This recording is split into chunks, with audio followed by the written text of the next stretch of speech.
Hello guys, good afternoon. Again, this is Carmichael Merida. Ngayon ay nandito tayo sa San Mateo, Rizal, sa may Monterey Hills. At susubukan natin ng climbing power nitong aking e-bike. 2,000 watt hub motor and 3,000 watt BLDC controller. Ito pala yung e-bike ko. Yan. Ang aking matagal ko nang kasama to. Marami ng rides pinagdaanan yan. Nakadating ng sagada yan. Aking cargo e-bike. Aakyat tayo sa Matarik. Subukan natin ang lakas nito. Alright, post ko lang. Okay, it's a beautiful Sunday today. At subukan natin yung ating climbing power. Tara, let's get it on. Power up. Up we go. Woohoo!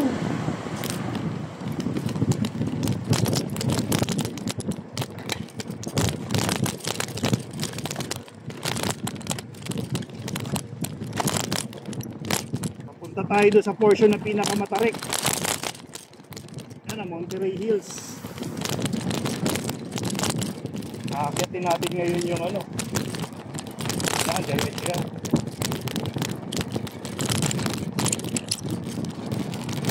Ang current weight ko ngayon is 100 plus kilos.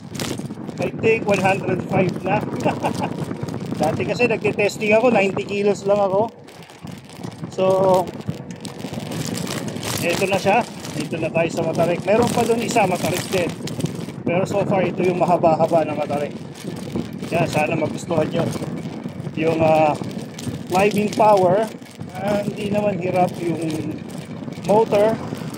I can feel the torque. Oops.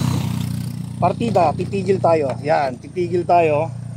Tapos arangkada ulit tayo, walang buwelo. Okay, let's go. Kita nyo naman.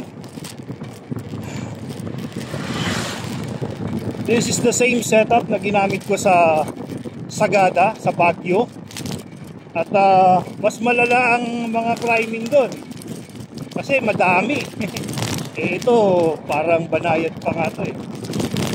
So kita nyo naman, kayang-kayang iahon ng 2,000 watt hub motor, US motor na WP at 3 kilowatt BLDC hub controller. Meron pang isa doon, yung pinakamatarik, yung pinakamataas ang gradient. Okay, I hope you're having some fun while watching this video. Yan. Matindi ang ating e-bike technology ngayon. Ang setup na to ay isa sa mga pinakamura. Okay, meron ka lang hub motor, tsaka yung mga murang controller. Hindi ka pa gumagamit ng programmable. Okay, pero yung power nito sapat na. It can give you 85 kph max speed, which is pwede na kung hindi ka naman nagkakaskasero.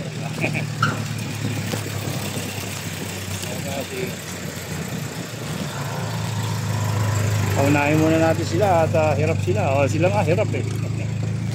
Go. Salubong. Yun, there you go. Final leg na tapos na natin yung ahon.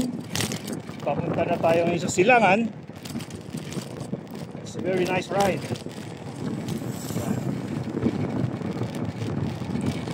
You know,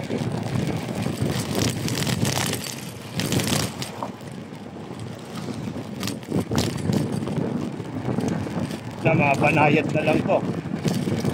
Banayad ahon. Yun.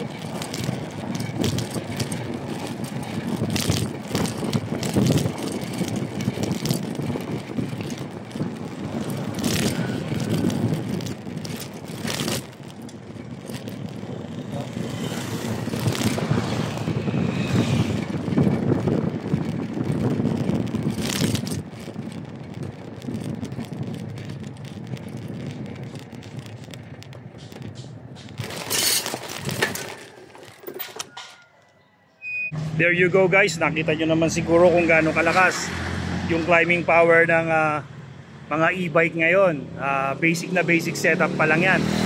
So how much more kung gagamit kayo ng mga special controllers at mas malalakas na power na hub motor. So again, this is Carmichael Merida. Sana may natutunan kayong aral at always ride safe.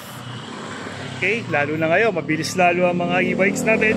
So disiplina pa rin, wear your helmets, wear your full battle gear at disiplina sa kalye. Yan, God bless.